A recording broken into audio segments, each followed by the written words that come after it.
What's good, everybody? It's your boy Eddie here, and welcome back to the channel, and I hope you all are having a wonderful day. And for today's video, we actually have a very special release that came out this week, and actually I was supposed to give you guys this review on the day of the release. However, there was a lot of nonsense that happened, so I'll get into that a little bit later into the video. Anyways, this release is none other than the Air Jordan 1 High OG 85 black and white, but the new generation is just gonna call this the Panda, and I'm not mad about that because the Panda has been one of the most successful releases in the past couple of years, and literally everybody has it. They moms, they grandmamas, they significant others, as well as themselves. So literally everybody has a pair of Pandas, and it's actually easier to say Nike Air Jordan 1 High Panda. Like, it's just super easier to say than black and white High 85 and all that type of stuff. So I understand why everybody's calling it the Pandas. However, personally for me, I'm still gonna call these the black and white 85s just due to the fact that it is an OG colorway, and it is one of the two releases out of the High 85 line that is actually an OG sneaker. So this colorway actually did drop in 1985,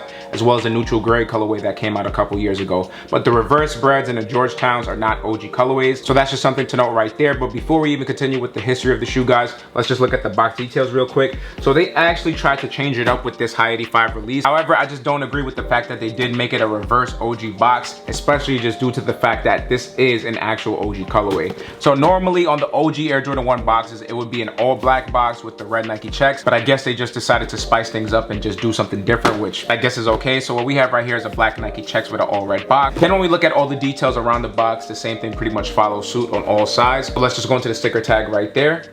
And guys, I have to give a big, huge shout out to my brother Mark. He was actually somebody that was able to get this shoe despite all the nonsense that these New York City stores was doing.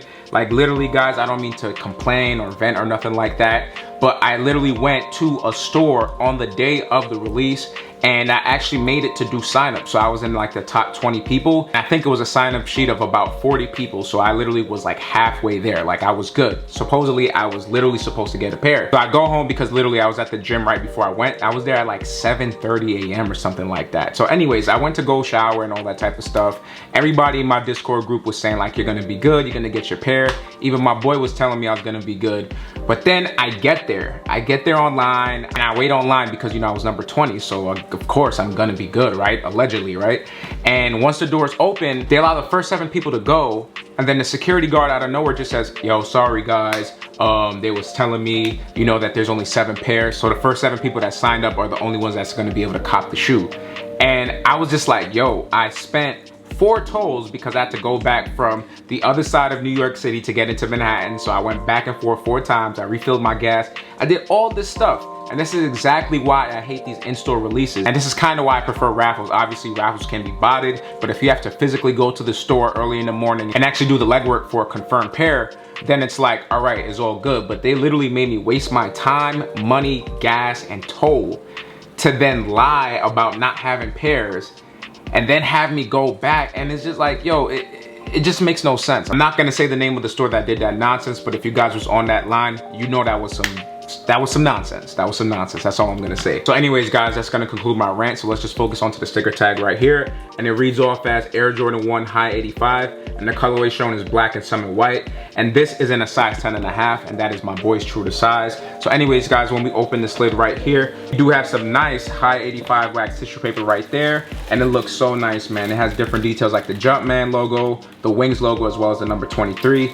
And then actually when you open this, we have the shoes individually wrapped in that white wax tissue paper. That's gonna conclude all the box details. So when focusing back onto the history of this specific shoe, this is actually an OG colorway from 1985. What I love specifically about this specific colorway of the Air Jordan 1 High 1985 is the fact that this is going to be the closest shape out of all the other previous 1985 lines. So the neutral grays didn't get everything right. The Georgetowns didn't get everything right, and especially the reverse breads didn't get everything right. But this has a lot of shape details that are like pretty much close to the 1985 shape, almost a 1 of 1, as well as the nice leather details, and it's just really nice. It feels good to the touch.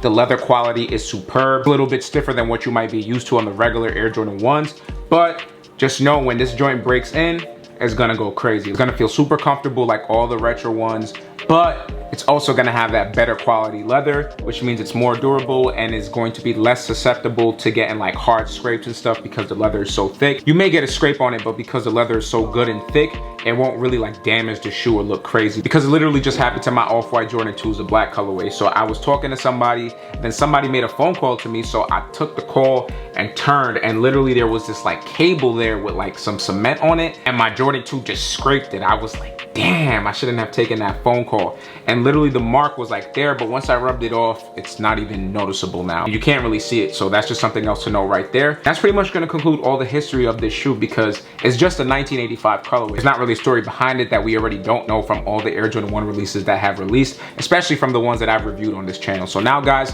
let's just focus on to the details of the shoe. So first I'm gonna focus on to the toe box right here. And when we actually look at it, it's in that nice leather. You see how when I press on it, it just bounces right back. Super thick, super quality, and just feels good on the foot. Then when we look at the mud guard surrounding the toe box, we have it in this black thick leather as well. And when you press on it, you just feel how soft it is. Like, it's thick, but very soft to the touch. It just feels really nice. And something that's a little bit different on this high 85 model than the retro versions is the fact that when we look at this toe box right here, this literally isn't mesh like what would be on a retro one. This literally goes up higher to your foot, so it's around the tarsal area, which is pretty cool to note. And we do have that mesh tongue, which is basically standard to like most, if not all, Air Jordan 1s.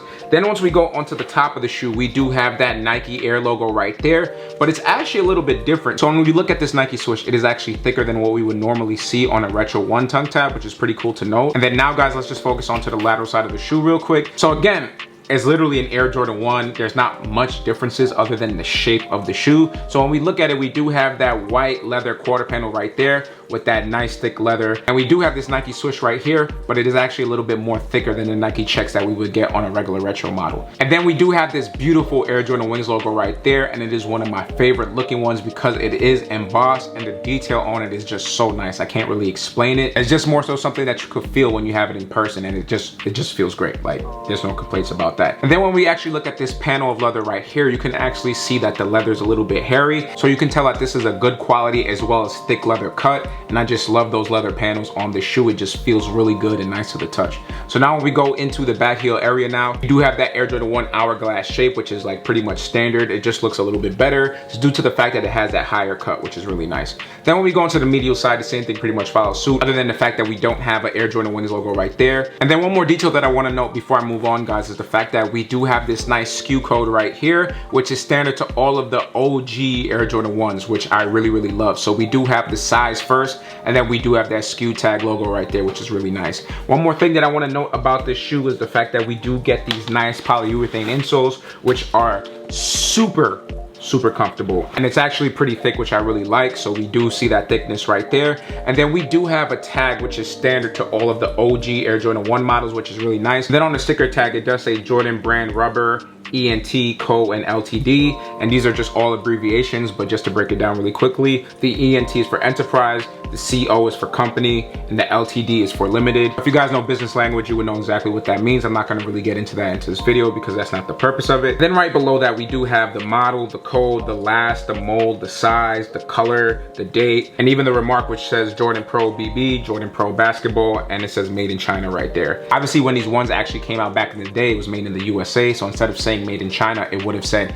made in USA back in the day. And that's pretty much the only differences behind it. And then right under that tag, we do have the Nike Air logo right there, which is pretty nice. So yeah, guys, I have two more details for y'all real quick. So on the stock lace, we actually do get a black pair of laces. So if you wanted to lace it up all the way, it would be in a black colorway.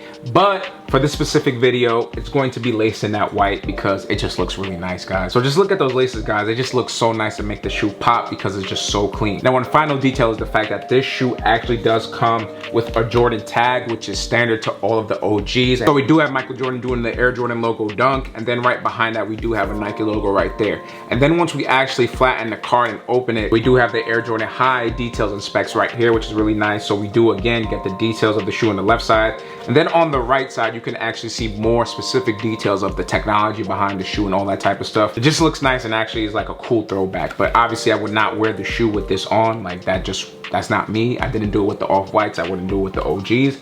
And yeah, guys, that's pretty much all the details and history of the shoe. So now let's get right into this on for a look, all right?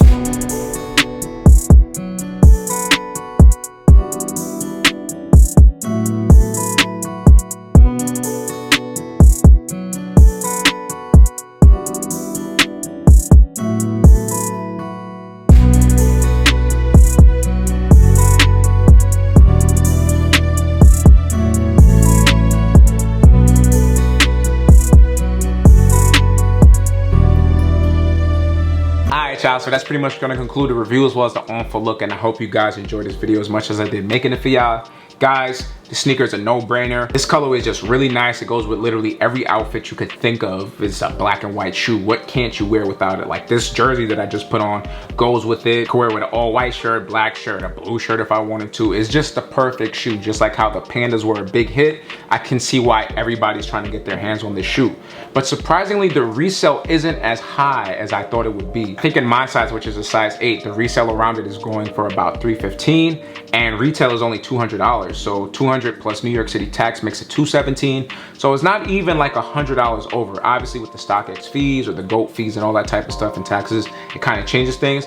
But I honestly expected this to be a $400 to $500 sneaker, especially just due to the fact that it was so limited. There was only like 16,000 pairs on the sneakers app, and allegedly the store that I went to only had 7 pairs. Yeah, right. But anyways, guys, one more thing to note is the sizing of the shoe. So I would recommend to go true to size. My boy has put this on and this is his true to size, and he says that it fits good. It's a little bit tight, but that's because the leather is so thick. But once it breaks down, it's gonna fit you perfectly. Like, don't worry about it, don't trip. Just get your standard Air Jordan 1 size. And it might feel tight at first, but eventually it'll break in and that leather is just gonna feel so good on your feet, guys. I'm actually jealous that I was not able to get a pair for myself, but I'm actually considering getting a pair for resale just due to the fact that the price isn't egregious. It's not like OD. But I'm gonna wait until these couple of stores that are still doing raffles finishes, and if I don't hit on any of those stores, then I'll just pull the trigger and just buy them, because the price is not egregious, it's not OD, and I think this sneaker is worth it since it's not like too crazy of a price. So other than that, y'all, don't forget to like, share, comment, and subscribe. Share with your friends and family and all that. Just keep doing what y'all doing to help push the YouTube algorithms and help my channel grow. Guys, I definitely forgot to ask y'all to subscribe to the channel down below at the beginning of this video. So if you're a new viewer, please be sure to subscribe down below, because we are almost at 2,000 subscribers. I think as of right now, we're at 1820, so we're literally right there. My goal is to get that by the end of February, which we have about a half a month left to go. So for my new viewership, definitely be sure to subscribe down below if you haven't already. And other than that, y'all, I'll catch y'all in the next video. Peace.